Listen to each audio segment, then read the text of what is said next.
Imagine waking up on Boxing Day morning, the house still echoing with the joy of Christmas, only to find your 6-year-old daughter missing. A ransom note demands money you could easily pay, but as the hours tick by, hope turns to horror.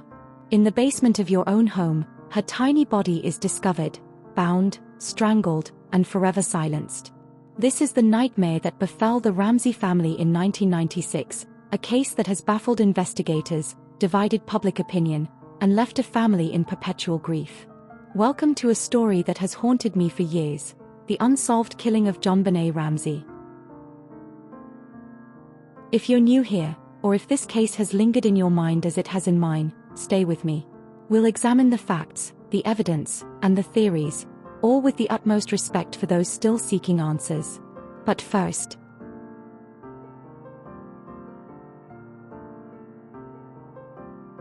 good evening, everyone, and thank you for joining me on True Crime Tales with Cosette.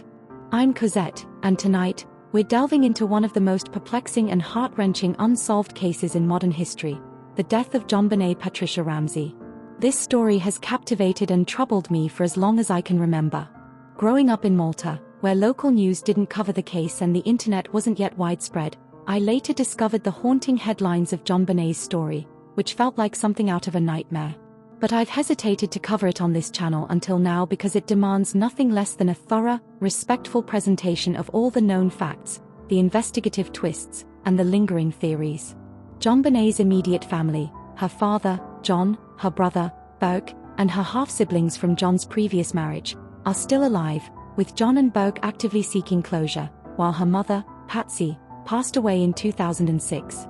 We must approach this with sensitivity, avoiding speculation that could cause further pain.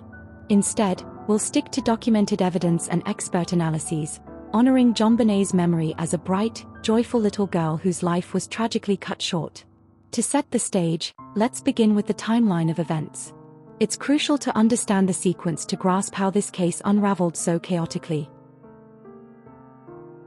On Christmas Day, 1996, the Ramsey family, wealthy businessman John Ramsey, his wife Patsy, their 9-year-old son Burke, and 6-year-old JonBenét, celebrated the holiday at their spacious home in Boulder, Colorado.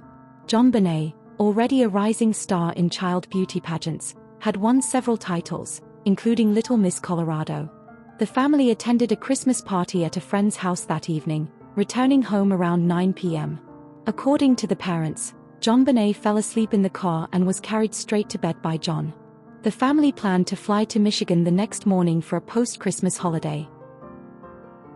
But at approximately 5:52 a.m. on December 26, Patsy Ramsey descended the spiral staircase to the kitchen and discovered a 3-page handwritten ransom note on the steps. The note, addressed to Mr. Ramsey, demanded $118,000, a sum eerily close to John's recent work bonus, for JonBenét's safe return. It warned against contacting the police, threatening harm to the child if instructions weren't followed. Terrified, Patsy screamed for John, who read the note and instructed her to call 911.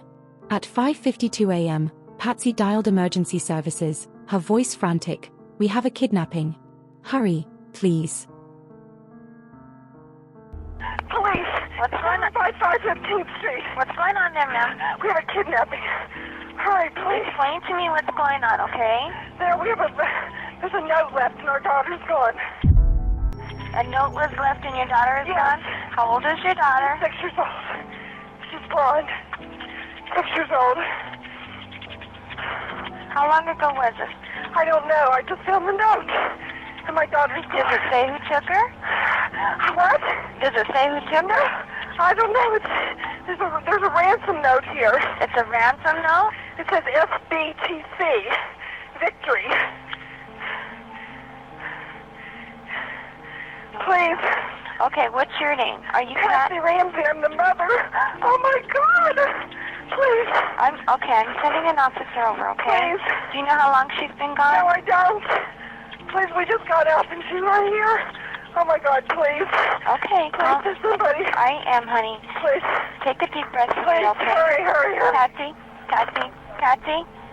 Patsy. The Boulder Police Department arrived within minutes. Officers conducted an initial search of the house but found no signs of forced entry. Friends of the family, including the Whites, whose party they'd attended the night before, gathered at the home for support. John Ramsey, following police advice to search the house again, went to the basement with a family friend around 1 p.m. There, in a seldom-used wine cellar room, he discovered JonBenét's body. She was wrapped in a white blanket, her wrists bound with cord, duct tape over her mouth, and a garrote, a makeshift strangling device made from cord and a broken paintbrush handle, around her neck. John carried her upstairs, distraught, potentially contaminating the scene. An autopsy later revealed JonBenét had suffered a severe blow to the head, causing a skull fracture, and was strangled. There were also signs of sexual assault, though the extent has been debated. The official cause of death was asphyxia by strangulation associated with craniocerebral trauma. Tragically, she had been dead for several hours before discovery. This discovery shifted the case from kidnapping to homicide, but the initial response was marred by investigative missteps. The crime scene wasn't properly secured, friends and family moved freely through the house, potentially destroying evidence. Only the wine cellar was taped off initially. Boulder PD, unaccustomed to such high-profile murders, their last homicide was years prior, faced criticism for not treating the parents as suspects early on. Let's examine the key pieces of evidence in detail, as they've fueled decades of debate. First, the ransom note, written on paper from a notepad in the Ramsey home, using a pen also from the house. It was unusually long for a ransom demand, nearly 400 words, and contained dramatic phrasing, like "we are a group of individuals that represent a small foreign faction." Handwriting analysis was inconclusive. Experts disagreed on whether Patsy could have written it. Some noted similarities, but others ruled her out. The note's demand for $118,000 matched John's bonus, suggesting the writer had insider knowledge. Physical evidence at the scene: a flashlight found on the kitchen counter, possibly the weapon for the head blow, though unconfirmed. A broken window in the basement had a suitcase beneath it, which John said was out of place, hinting at an intruder entry point. However, spider webs on the window were undisturbed, and there were no footprints in the snow outside. Fibers from Patsy's clothing were found on the duct tape, and a paintbrush from her art supplies was used in the garrote.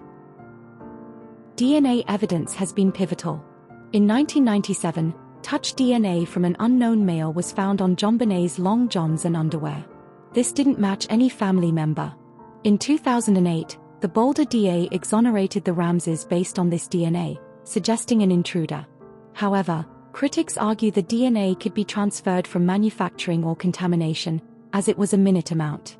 Recent advancements in 2023 saw the case reopened with hopes for new DNA testing, but as of now, no breakthroughs. Other curiosities: pineapple chunks in JonBenét's stomach matched a bowl in the kitchen, with Burke's fingerprints on it. He claimed no memory of eating it that night. A high-tech boot print near the body didn't match family footwear, supporting the intruder theory. And a stun gun? Marks on her body were initially thought to be from one but later disputed as abrasions. The investigation was tumultuous. The Ramseys hired lawyers and PR firms, which some saw as suspicious. They didn't sit for formal police interviews for months, though they did media appearances, like on CNN. In 1999, a grand jury voted to indict the parents for child abuse resulting in death and accessory after the fact, but the DA declined to prosecute, citing insufficient evidence. Media scrutiny was relentless. Tabloids painted JonBenét as a pint-sized Lolita due to her pageants, unfairly sexualizing a child. Patsy faced accusations of staging the scene, perhaps to cover an accident. John was portrayed as detached. Burke, only 9 at the time, was interviewed. In a 2016 Dr. Phil appearance as an adult, he denied involvement, but his awkward demeanor sparked theories. Now, the theories, presented respectfully, as hypotheses, not accusations. Theory 1, intruder did it. Supported by the DNA, the ransom note's outsider language, and the lack of forced entry, perhaps someone hid in the house. Suspects included a convicted pedophile who confessed falsely and others, like a Santa Claus actor at the party. Lou Smith, a detective hired by the family, championed this, pointing to the suitcase and window. Theory 2, family involvement. Some believe it was an accident, Perhaps bedwetting rage from Patsy or sibling rivalry with Burke, who had prior incidents, like hitting JonBenét with a golf club accidentally. The parents then staged a kidnapping to protect the family. This is based on the insider ransom amount, fiber matches, and initial police focus on the parents. However, no direct evidence links them, and they've always proclaimed innocence. Theory 3. Hybrid or unknown. Perhaps an acquaintance with a grudge, or a botched kidnapping. Jon Ramsey, in recent interviews, still pushes for DNA databases to be searched. In 2006, a false lead, John Mark Carr confessed but was cleared by DNA. Patsy died of cancer that year, never seeing resolution.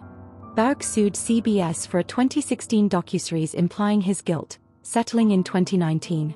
As of 2025, Boulder PD collaborates with the FBI on new leads, including advanced genealogy testing. This case reminds us of the fragility of justice and the enduring pain of loss. JonBenét would be in her 30s today, perhaps living a full life. To her family, may truth prevail. If you have thoughts, share respectfully in the comments. Thank you for watching True Crime Tales with Cosette. Remember to like, subscribe, and hit the bell for more. Until next time, stay safe.